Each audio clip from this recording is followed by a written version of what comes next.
कैसे हैं आप सभी? उम्मीद करते हैं कि आप सब खुश होंगे, मंगल होंगे, स्वस्थ होंगे। तो आज के सेशन में हम बात करते हैं सेंटेंस की, जो कि बेसिक से लेकर के हायर एजुकेशन के लिए बहुत ज़रूरी है। और इसमें लोग कंफ्यूज रहते हैं, बच्चे कंफ्यूज रहते हैं। तो मैं आज सारे डाउट दूर करने वाला हूँ। इसमें आज की वीडियो में मैं आपको कुछ इसके कंसेप्ट की उदाहरण मैं आपको बताऊँगा।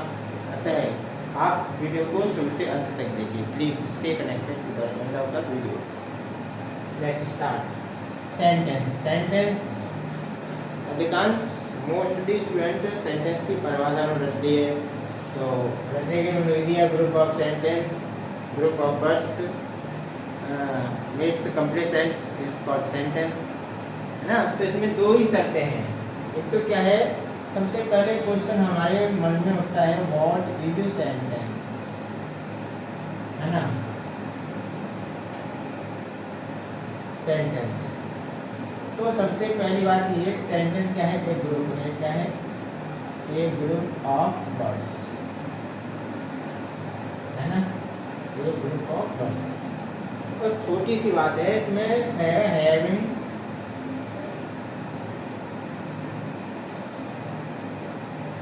कंप्लीट मीनिंग, कंप्लीट मीनिंग क्या हुआ? Having complete meaning. ओके, ये बन गया आपका सेंटेंस की डेफिनेशन हो गई। ये group of words having complete meaning और सेंस लिख सकते हैं। क्या लिख सकते हैं? और सेंस, जो कंप्लीट सेंस देता हो या भाव अर्थ देता हो, आपका बन जाता है सेंटेंस। अच्छा, इसमें दो चीज़ों को हम एग्जाम्पल के लिए देखते हैं। एग्जाम्पल सपोज है, मैंने लिखा है ग्रुप ऑफ वर्ड्स, तो लिख सकते हैं round, ROUND, round is round the earth, पहले राउंड द अर्थ इज। इस ग्रुप को देखेंगे तो आपको मिलेगा राउंड में होता है गोल है, द अर्थ पृथ्वी माइनस है। तो ग्रामेटिकल सिस्टम में ये सिस्टम नहीं चलता। सब्जेक्ट वर्ब या उसके बाद कंप्लीमेंट ऑब्जेक्ट होता है। तो बस यहाँ पर ये सेंटेंस नहीं कह सकता। हालांकि ये आपका जो शब्दों का समूह तो है, लेकिन इसका जो क्या कहना चाह रहा है ये हमारी समझ से परे हो गया। शब्द समूह नहीं, अर्थ क्लियर नहीं कर पा रहा, इसलिए हमारा ये सेंटेंस नहीं होगा। तो सेंटेंस का क्या होगा? द अर्थ क्या होगा? The earth is round, the earth is round. ये हमारा बन गया आपका सेंटेंस। इस प्रकार से हम कह सकते हैं कि जो सेंटेंस हैं वो आपके कितने तरह के होते हैं। अब ये सेंटेंस की परिभाषा आपके समझ में आ रही होगी। कहने का मतलब ये है कि शब्दों का समूह होना चाहिए और वो कैसे हो? कंप्लीट मीनिंग और सेंस कन्वे कर रहे हो, है ना। मीन्स अदर वे में हम कह सकते हैं, in other way we can say that a group of words which convey a complete sense और मीनिंग। तो अब हम बात करते हैं, समझ के उम्मीद करता हूँ आपको समझ में आ गया होगा। इसके बाद हम लिखते हैं क्लासिफिकेशन। क्या लिखेंगे हम? क्लासिफिकेशन। अब क्लासिफिकेशन, अब जैसे मैंने हेडिंग डाला आपके दिमाग में, अब तक तो क्लासिफिकेशन कभी पढ़ाई नहीं, लेकिन मैं आपको बता रहा हूँ, सारे डाउट क्लियर कर देंगे। और ये डाउट आज के बाद कभी आपके दिमाग में नहीं है। क्लासिफिकेशन का मतलब हो गया सेंटेंस का वर्गीकरण दो बेस पर होता है। एक तो होता है आपका जिसमें हम कहते हैं मीनिंग के आधार पर। किसके आधार पर? मीनिंग के आधार पर। और सेकंड होता है हम रचना के आधार पर। क्या होता है? रचना के आधार पर। ये जो टॉपिक है ये इंटरमीडिएट के बच्चों के लिए बहुत जरूरी है, क्योंकि बच्चे वहाँ इंटरमीडिएट सीखते हैं, सेंटेंस, सिंपल सेंटेंस सीखते हैं, कॉम्प्लेक्स सेंटेंस सीखते हैं, कंपाउंड सेंटेंस सीखते हैं। हाई स्कूल तक के बच्चों के लिए ज़्यादा जरूरी नहीं है जानना, लेकिन हाई स्कूल तक के बच्चों के लिए ये चीज़ बहुत ही अनिवार्य है। इनको हम डिटेल बताएंगे। संक्षिप्त में इसको हम डिटेल करके क्या दे रहे हैं? Simple sentence. ये तीन प्रकार के होते हैं, सिंपल सेंटेंस। सेकंड वन हो गया आपका compound sentence, compound sentence. Third one हो गया आपका कॉम्प्लेक्स सेंटेंस।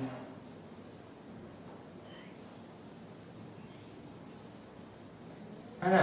तो कुछ बच्चे यहाँ पे डाउट उनका रहता है कि सर यहाँ पे जो मीनिंग होते हैं अफर्मेटिव सेंटेंस होता है उसको साधारण कहते हैं। साधारण नहीं होता, साधारण ये है। साधारण वाक्य का मतलब हो गया कि एक ऐसा वाक्य है जिसमें सिर्फ एक पेनिट वर्ब होगी, इसमें एक एक्शन हो रहा होगा और एक ही एक्शन करने वाला सब्जेक्ट होगा। समझ में आ रही है ना बात मैं क्या कहता रहा हूँ। एक ही साधारण वाक्य में क्या होगा, साधारण वाक्य में का एक सब्जेक्ट और एक ही वर्ब होगी। इसमें क्या होता है कंपाउंड में है, इसको हिंदी में कहते हैं संयुक्त वाक्य। अर्थात इसमें हम दो वाक्यों को क्या करते हैं, जोड़ देते हैं। क्या कर देते हैं, जोड़ देते हैं। अर्थात जब दो सेंटेंस सिंपल सेंटेंस इस प्रकार जुड़े हैं कि हम उनको चाहें तो फिर से पुनः अलग कर सकें, तब वो सेंटेंस होता है आपका कंपाउंड सेंटेंस। और जिसमें दोनों क्लॉज अपना अर्थ देती हैं, दोनों अर्थ देंगे। इसका अर्थ है मिश्रित, और मिश्रित का मान हो गया मिश्रण हो गया। तो क्या हो गया, मिश्रण। और अगर आप किसी दो पदार्थों का मिश्रण बना लें तो फिर आप उनको अलग आसानी से नहीं कर सकते। ऐसे ही जब दो साधारण वाक्य मिल करके आपस में मिश्रित हो जाते हैं, जब वो अलग नहीं कर सकते, उनको अलग करते तो एक सेंटेंस होता है, एक जो क्लॉज होता है वो बेकार हो जाता है। इस प्रकार के सेंटेंस को हम क्या कहेंगे, कॉम्प्लेक्स सेंटेंस। तो कोई बात नहीं, अभी संक्षिप्त में इतना बता दिया। लास्ट में अगली वीडियो में आपको इनके बारे में डिटेल से जानकारी दूंगा। अब हम बात सिर्फ करेंगे तो किनके बारे में बात करेंगे, सिंपल सेंटेंस के बारे में बात करेंगे, जो कि आपके हैं मीनिंग के आधार पर। और मीनिंग के आधार पर जो इनकी रचना है उनको हम बांटते हैं आपको कितने भागों में। सबसे पहले होगा आपका एसर्टिव। क्या होगा, एसर्टिव। क्या होगा, एसर्टिव। भाई इसको दूसरा नाम भी कह देते हैं हम डिक्लेरेटिव। क्या कहेंगे इसको, डिक्लेरेटिव। डिक्लेरेटिव डिक्लेयर करना है, घोषणा करना है। अर्थात किसी बात की हमको वो क्या कर रहा है, सूचना दे रहा है, यानी इन्फॉर्म। क्या करता है ये, इन्फॉर्म्स अबाउट समवन और समथिंग। समझ गए हमें। यानी वे वाक्य हैं जो हमें किसी व्यक्ति के बारे में, किसी वस्तु के बारे में क्या करते हैं, इन्फॉर्म करते हैं। क्या करते हैं, इन्फॉर्म। सीधे से क्या कहलाते हैं, असर्टिव या हमको डिक्लेरेटिव। हिंदी में अगर बात करें तो हिंदी में को कहते हैं विधि सूचक वाक्य कहते हैं। क्या कहते हैं इनको, विधि सूचक वाक्य। ठीक है। इसके बाद सेकंड आपका आता है इंटेरोगेटिव। उनका आता है इंटेरोगेटिव सेंटेंस। अब इसकी बात करें तो इसको नहीं कह देंगे प्रश्न सूचक वाक्य। क्या कह देंगे हम, है ना। अब प्रश्न सूचक वाक्य की बात आती है तो ये तो सब जानते हैं, ये दो प्रकार के होते हैं, जिनमें हम कहते हैं कौन से, फर्स्ट टाइप के यस नो टाइप क्वेश्चन होते हैं। लेकिन आप जानते हैं इसका वास्तविक स्वरूप क्या है, इनका वास्तविक स्वरूप वो यस नो टाइप हो सकता है, फर्स्ट टाइप कोई औचित्य नहीं बनता। फर्स्ट टाइप का कोई मतलब नहीं, हम दूसरे को उठा के पहले रख दे तो वो फर्स्ट टाइप का हो जाएगा, ऐसे कोई मतलब नहीं। तो दूसरा कहने का मतलब है हम चाहते हैं कि जो इंटरोगेटिव सेंटेंस है उनको पूरा सा आपको नॉलेज मिलनी चाहिए। इंटरोगेटिव सेंटेंस को हम पुनः विभागों में विभाग करते हैं और इनमें से एक होता है आपका, वो होता है वर्बल। क्या होता है, वर्बल इंटरोगेटिव। अब समझ गए होंगे, वर्बल इंटरोगेटिव का मतलब हो गया जो वर्ब से प्रारंभ होता है। ऐसा इंटरोगेटिव जो कैसे प्रारंभ हो, वर्ब से। कैसे प्रारंभ हो, वर्ब से, है ना। और ऐसे प्रश्नों का उत्तर हमेशा यस नो टाइप होता है। क्या होता है, यस नो टाइप होता है, इसलिए इनको यस नो टाइप क्वेश्चन भी कहा जाता है। ओके, समझ में आइए। जैसे हमें लिख देते हैं इज दिस योर बैग। हमने बोले इज दिस योर बैग, इसका मतलब हो गया क्या ये तुम्हारा बैग है। सामने बंदा ये कहेगा हमारा है या नहीं है, हाँ या ना में उत्तर देगा। इसका आंसर जो होगा वो होगा यस या नो। इस दो विकल्पों के अलावा आपके पास तीसरा कोई जवाब नहीं होगा, अतः इनको यस नो टाइप क्वेश्चन कहते हैं। और अगर आपसे पूछा वर्बल क्यों कहते हैं, इसकी वजह ये सबसे पहले आपका क्या लगा है, वर्ब लगा है, इसलिए इनको वर्बल कह देते हैं। ओके, सेकंड वन चलते हैं। सेकंड वन पे कहते हैं प्रीनोमिनल, इसको आप क्या कहते हैं, सेकंड टाइप पे कह देते हैं प्रीनोमिनल।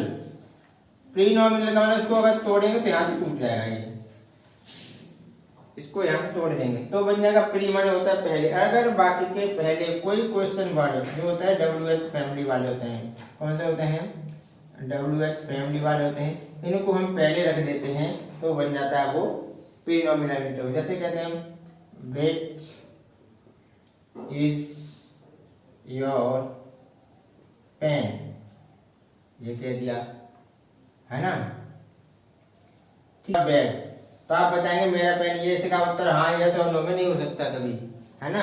इसमें सबसे पहले क्वेश्चन वर्ड आ गया है, इसलिए उनको कहते हैं प्रीनोमिनल। और हो सकता है जैसे when did he find this, ये उसे ये कब मिला, तो इसमें सबसे पहले क्वेश्चन वर्ड लग गया, इसका उत्तर यस है, नो नहीं हो सकता, इसका उत्तर आपको व्याख्यात्मक देना पड़ेगा। ऐसे प्रश्नों का उत्तर हमेशा व्याख्यात्मक होता है ना।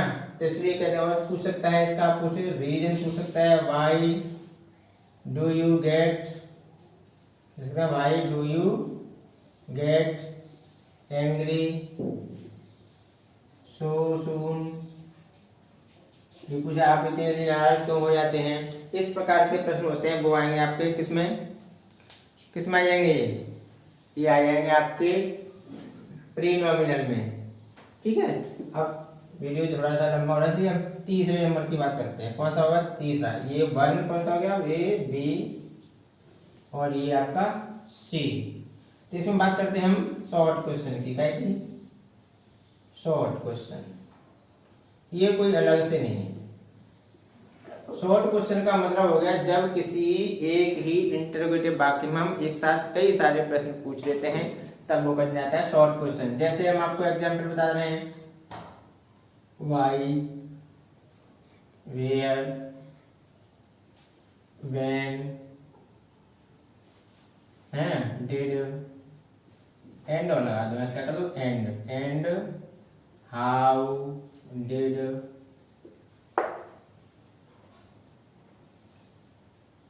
एडिशन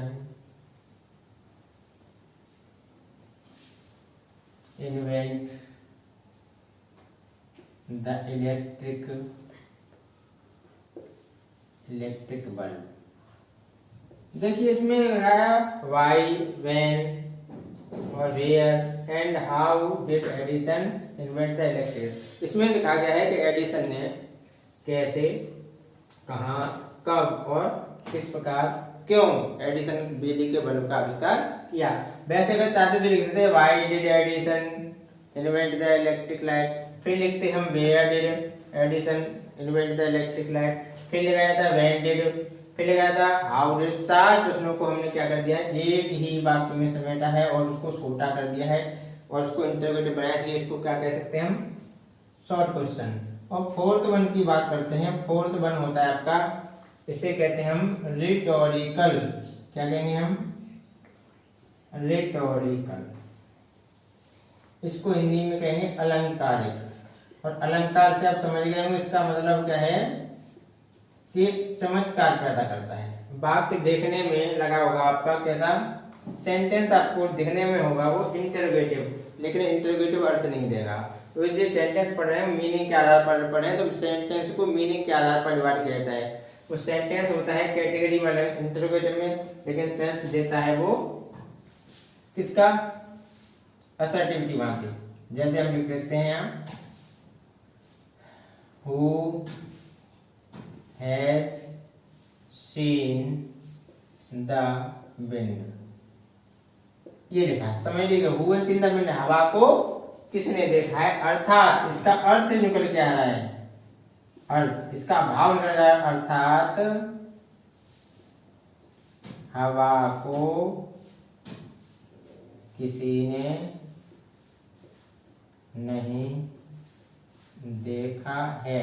ये जो सेंस निकल के आया, सेंस के आधार पर है वो असर्टिव बनना है, अतः वाक्य इंटरोगेटिव होते हुए भी आपका असर्टिव है, अतः इस प्रकार के सेंटेंस को अलंकारिक या रिटोरिकल सेंटेंस कहा जाता है। और देखिए, can there be smoke without fire, यह पूछ रहा है क्या आग के बिना धुआं हो सकता है, तो इसका अर्थ हो जाएगा अर्थात आग के बिना धुआं नहीं हो सकता है। जो इसका भाव निकल के आ रहा है वो असर्टिव है। क्या है? भाव असर्टिव है। और सेंटेंस इंटरोगेटिव है। सेंटेंस इंटरोगेटिव होते हुए भी अर्थ दे रहा है आपका क्या दे रहा है? असर्टिव का। इसलिए वाक्य कैसा हो जाएगा आपका? ये कैसा हो जाएगा? सेंटेंस का अर्थ कैसा हो जाएगा?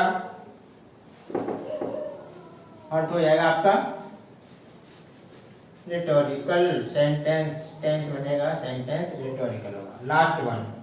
लास्ट वन में आपका ये चलेगा। आपका इसको कहते हैं हम क्वेश्चन टैग। क्या कहते हैं? Question tag. क्वेश्चन टैग, ठीक है। क्वेश्चन टैग का मतलब हिंदी में उसको कहते हैं टैग होता है पुछल्ला। क्या होता है?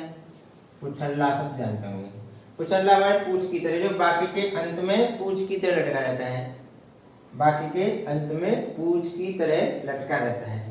इसके बनाने के नियम विशेष होते हैं। इसको हम बाद में डिटेल करेंगे। केवल अभी इस समय हम आपको केवल उनके प्रकार बता रहे हैं। इंटरव्यू सेंटेंस कितने प्रकार के हो सकते हैं। जैसे हमारे सेंटेंस बनता है इट इज रेनिंग, हम क्या लिख रहे हैं? It is raining. अब इसको पिछला बनाने के लिए क्या करेंगे? इसमें जो वर्ब अप्लाई होती है वो यहाँ पर ले आते हैं, है ना। अब देखते हैं, सेंटेंस आपका अफर्मेटिव है तो इसके साथ नॉट आएगा, और यहाँ पर जो सुनेगा उसके बाद सब्जेक्ट रहेगा। लेकिन इस प्रकार से पिछला बनता है, इसको क्वेश्चन मार्क लगा देते हैं। लेकिन पिछले को, इस पिछला को कभी इसी वाला नॉट है ना, इसको पूरा फुलफिल नहीं करते, इसके साथ जोड़ देते हैं इज और फिर नॉट, ऐसे करके इजंट इट। पिछला की जो नॉट है वो हमेशा शॉर्ट में लिखेंगे, हैं, ठीक है। और बाकी नहीं क्या, we do not play hockey. ये दूसरा सेंटेंस में इसलिए ताकि आप समझ जाए। यहाँ से वर्ब उठाएंगे आप डू। अब यहाँ क्या करेंगे? सब्जेक्ट उठाएंगे सीधा सा, और ये पिछला बन जाएगा। आप सोचेंगे यहाँ नॉट लगाया, यहाँ नॉट नहीं लगाया। इसका मतलब है ये बाकी जब अफर्मेटिव होता है तो पिछला नेगेटिव बनता है, और जब बाकी नेगेटिव होगा तो पिछला आपका अफर्मेटिव बनेगा।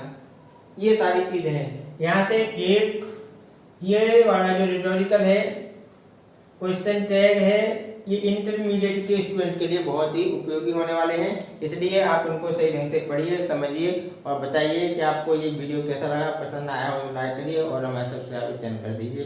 Thank you. अगली वीडियो में आपको इनको डिटेल से बताएंगे। तब तक के लिए बाय, टाटा।